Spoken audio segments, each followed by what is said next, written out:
All right. What are we doing here, Sam? This is our Mail Call Monday episode, or our Monday Mail Call, whichever you prefer.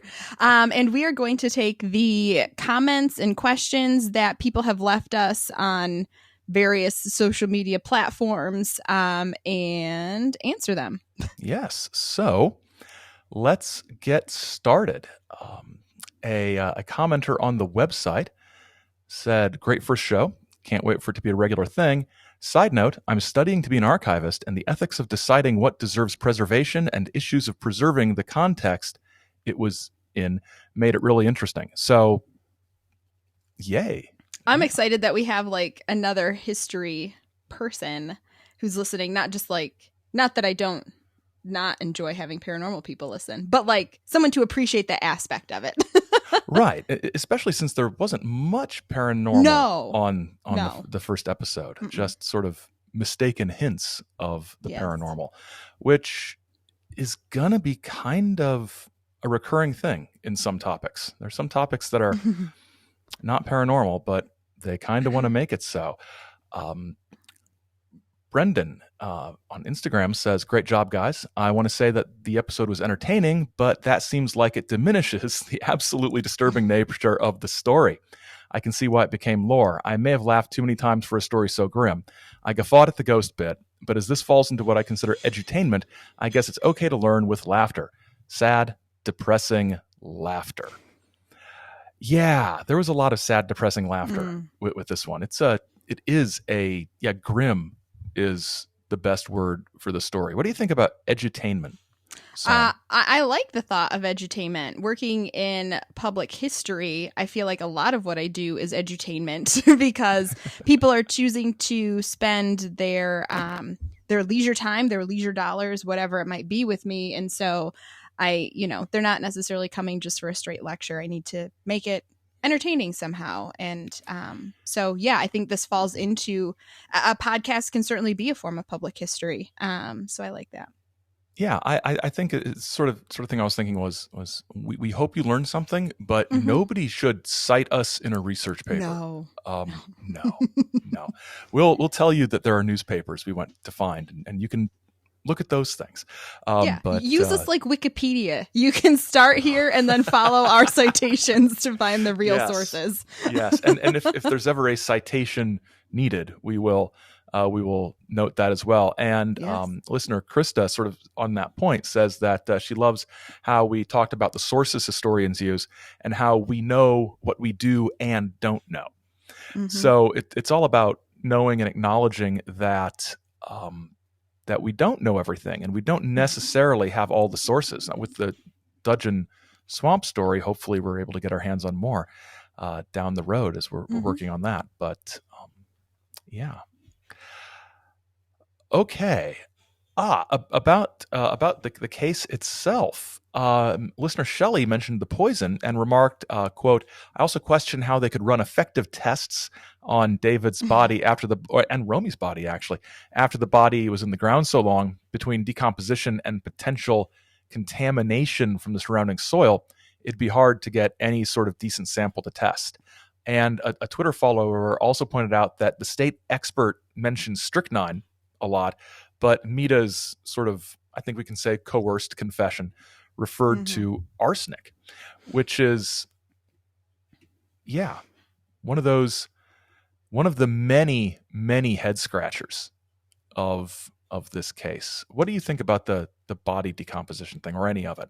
Yeah, I mean, I'm sure they just at that time didn't quite comprehend things and understand things the way that we do today, and so they probably, I mean, I don't know the history of science, but I wouldn't be surprised if they didn't quite understand that long ago. Maybe you wouldn't be able to get an adequate sample. But I also don't know like what the breakdown of some of these poisons would be. So like, I mean, different elements have different decay rates, right? And different things. So it's something I don't know enough about to comment on from an educated perspective, but it does make you wonder,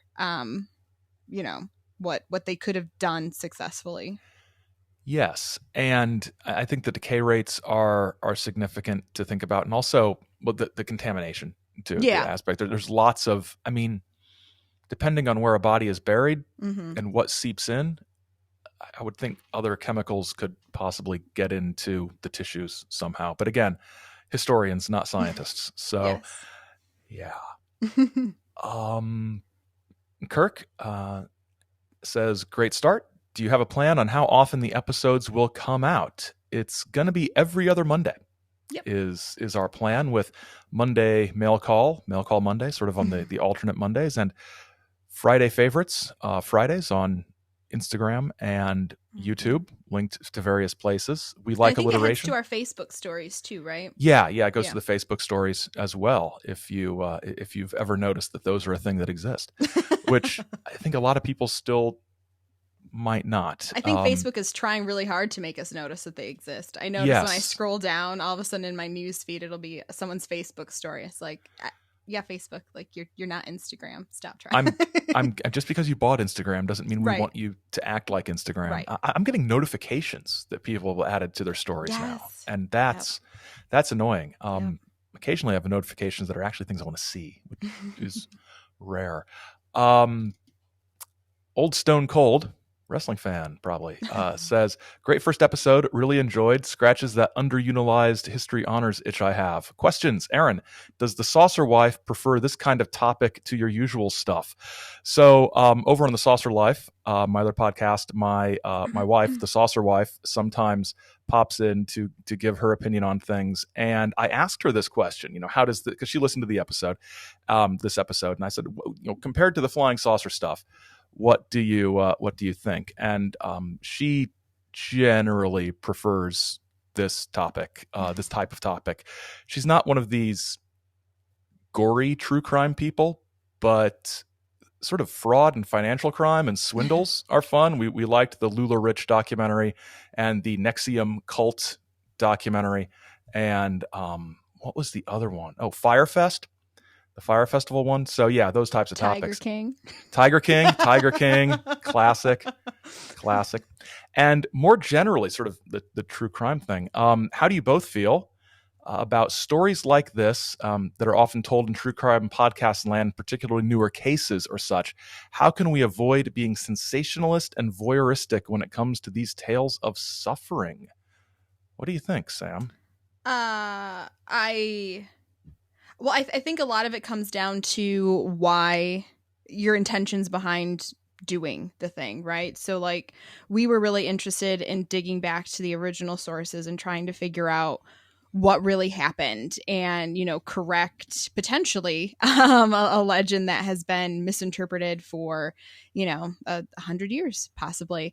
And if you're doing it to get thrills, I don't know, watch a fiction maybe, but I mean there are lessons to be learned always, I think, but again it just depends on, I think, the perspective and the goals that you have in doing it and doing the research and watching or enjoying or whatever.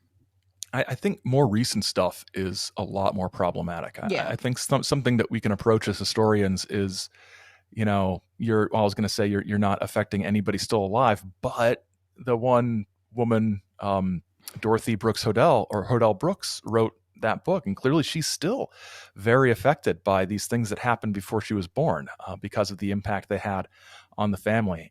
I'm acquainted with some true crime podcasters who, and this is the sort of thing that would keep me away from anything very recent, they receive lots and lots of sometimes very scary responses from people who follow these stories and have very strong feelings about things one way or the other. So that's difficult. And there's the case this last week of the woman who went missing and then was found dead. That's sort of the media attention on certain sensationalistic cases does lead to that voyeurism and does sort of give the impression that there aren't numerous victims of crime throughout this country every day that are simply not as well known or as photogenic or as placed in a certain socioeconomic class Mm-hmm. or racial category. And I think that's, at its worst, the true crime sort of genre and that style of news reporting can sort of amplify some things and minimize the suffering of others.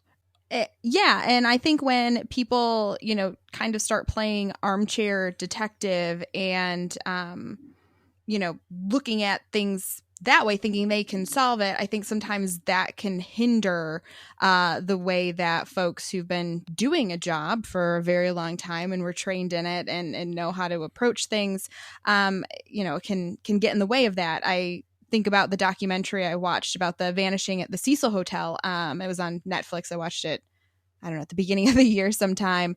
And, there were so many people in like an online community who were trying to figure out what happened. And, so all of these little conspiracy theories and little things started cropping up. And, these people were poking around the hotel on their own. And, that's not quite okay. When there's an ongoing investigation and, actual detectives are trying to do some kind of a job of their own. So I think that's something you can run into too when you start researching cases that, are more recent as well. Yeah. And also, I think this is a thing that probably happens more than we like to admit. Don't find people whose names you've seen in the news and hassle them on Yes. social media while a crime is being investigated or Mm-hmm. right after a documentary about the crime comes out. I mean, yeah, don't go and see how they're feeling about it. Don't try to be their friend. Don't tell them that they should have been arrested because clearly they did it because you watched the documentary and you know the truth. Mm-hmm. Yeah. And Rodney on Facebook is concerned that one episode in, and I'm already picking on Oscar, the Beast of Busco, which is a cryptid from my home area that is a turtle that's a little larger than average. It's the original horribly lame cryptid. But we do have turtle days in Cherubusco. Oh. Yeah, turtle days. So go get yourself a funnel cake, get nauseous on the tilt-a-whirl, and turtle days is all right. And finally, we've got a good comment to end on from Black Wolf on Twitter. He says, "Incongruous garb is my Wu-Tang name." So, yeah, absolutely. I think that's a good comment. So, Sam, what can people expect coming up on the show? So coming up, we'll have, other cases like this, and you can expect us to keep, diving into the sources. That was one review that we had on Apple Podcasts app, mentioned that they enjoyed how we, trace back to the original sources. And so that's what we're always going to try to do. Obviously, there are limits to that, both availability, geographic, all kinds of limits. But, we want to research things fairly. So with our next episode, which I think we already mentioned, or with our next episode, which I think we mentioned in our last episode, the Mad Gasser of Mattoon, we're looking at newspapers again. I did another family search on somebody, and, we're analyzing those sources, which is the most boring thing I think to say. Yes, but it brings out a great story. It does. And we've got also the pitfalls of these things. Sometimes things just aren't there. Mm-hmm. And I'll tell a little story about disappointing mail I got today. So you can look forward to that when we talk about the Mad Gasser of Mattoon, Illinois. So thank you for watching, if you have been. And remember to check us out on all the social media stuff, Twitter and Instagram and Facebook at Great Lakes Lore and greatlakeslore.com. Yeah, and be sure to rate and review us on, your podcast app, whatever it is that you're listening on. We would love to hear what you think about what we're doing. Absolutely. All right. Any last words? I'm glad it's fall. Me too. Yes. It's nice. It's It's nice. It's cool. Yep. It's rainy, except when it's sunny. Yep. So, all right. All right. That's all I got. Okay. Thanks a lot. Bye. Bye.